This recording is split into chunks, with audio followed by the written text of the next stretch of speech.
What's up, Wealth Nation? How much money have you spent today? I mean, seriously, take a moment and think about it. Did you go to Starbucks? Did you go out to eat? Or did you buy something frivolously? So we all are guilty of making unnecessary purchases, but do you really understand how much this is costing you on an annual basis? So stay tuned till the end of this video so you can find out how much money you could have had in your pocket. My name is Carmen. And I'm Darius. And in today's video, we want to call it intervention because it's about to get real. How many hours per day are you working? I know a lot of you are working really hard. Let's keep it real, some of y'all are hardly working. But besides that, we know that you work really hard for your money regardless of how you go about doing it. The whole point of today's video is to help you understand how we may be giving away our hard-earned money for no apparent reason. We have to really stop and think about the exchange of value that we get for the amount of money that we spend on different things. Every time you get paid, what do you do with your money? I know a lot of us, the very first thing we do is we go and we pay our bills. Yep. We go and we get groceries because we need food. Those are the necessary things that we have to spend money on. But after that, where's the rest of the money go? Because we hear it all the time where I have no idea where my money is going. Well, you have to take a look at exactly what you're doing with your funds. And the best way to go about doing that is to take inventory of what you're doing on a day-to-day basis. Because it's the small things that add up. When I say small, I'm talking about $5 and $10 that you spend without even thinking about it. So that's where a lot of your money is going, and we have to start thinking about those things when we go and we reach in our pocket and we use our debit cards. Now, Darius brings up such a great point that we really need to break down even further, because we all think about our spending on a month-to-month basis. Oh, we're going to pick up this little thing, or you know what, I'm just going to get this because I want it. But we don't take a minute to think, okay, what were all of those purchases that we did the month before, the month before that, the month before that? All of that adds up significantly, and then all of a sudden these cheap little purchases become monstrous amounts of money for frivolous things that maybe didn't provide a ton of value to you. And when we talk about providing value to you, is none of that helped you build any wealth. It just helped you feel good in the moment and curb some of your emotional needs, but it doesn't do anything for the future you and for your family. So we want to make sure that we break this theory down enough for you so that you can actually do your due diligence and figure out how much money you're spending on a monthly basis, quarterly basis, or annual basis that is money that you could keep in your household and do something to build wealth with. Right, because there's so much money that we have access to that we have no idea that's even there. Yeah. Because on our channel, we talk a lot about the interest that we're paying to someone else. What we're talking about now is something totally different. We're talking about the frivolous spending that we do on a daily basis, the $5 and $10 that we spend going to Starbucks.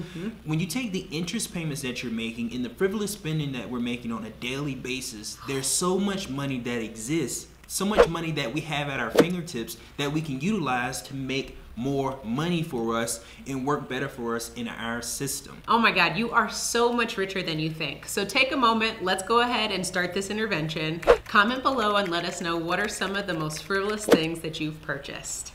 And make sure you check out this video on pay yourself first, because it's so important if we're the ones that's working that we pay ourselves before we even pay our bills. Absolutely. So make sure you subscribe to our YouTube channel and hit that notifications bell so that you're notified every time we post new videos. All right, Wealth Nation, are you picking up what we're putting down?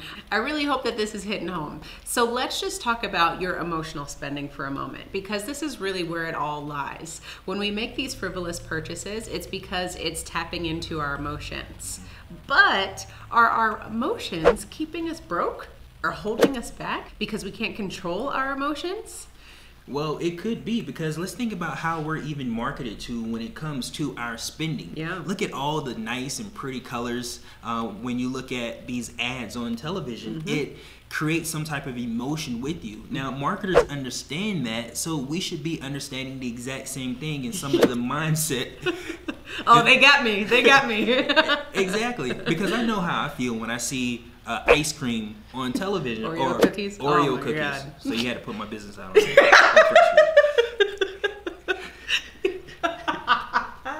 It's true, man. It's true. So we all have some type of emotion when we see this brand new car or when we see these really nice shoes. It creates some type of emotion for us. We have to really understand when our emotions are being triggered because it's tied to our pockets. Who is it ever?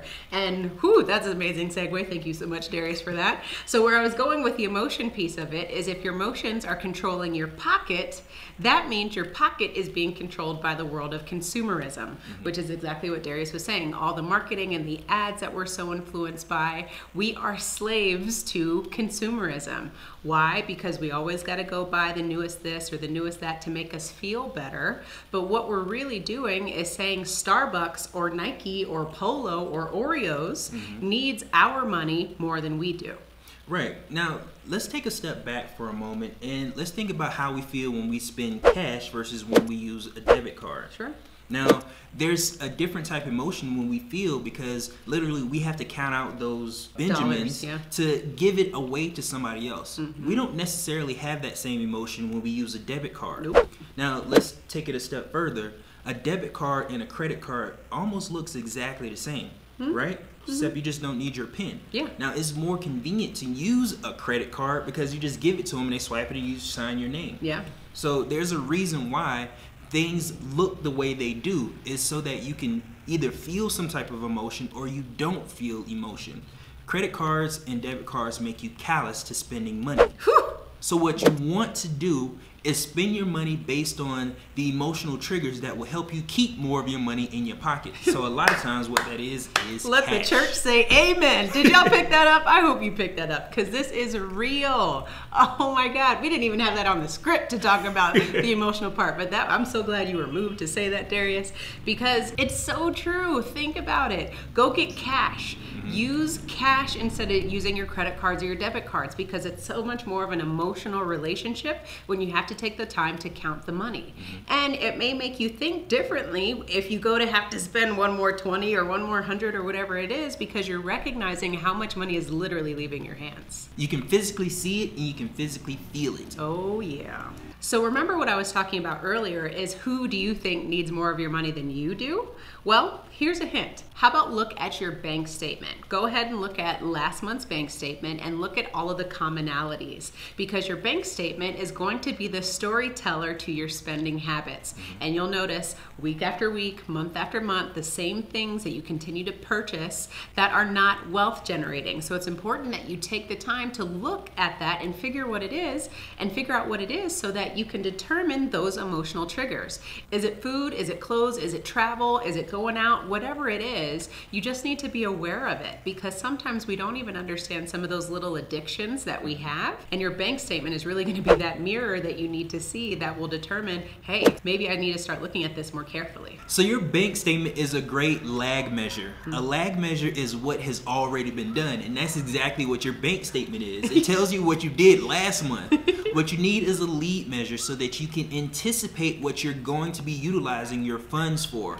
So how in the world can you create a lead measure that will help you identify where your money is going to be going in the direction that you want to send it? In order to create a good lead measure, you have to track and control where your money is going. That's the only way that you can have good lag measures is to have better lead measures. Amen to that. And the point of having this conversation again is to one, just make you aware of your spending, but two, relate this all to infinite banking because this is what we talk about. Are you going to own your own lifestyle? Or are you going to let someone else, some company, some service continue to own your lifestyle because you continue to give more and more of your hard-earned money to them?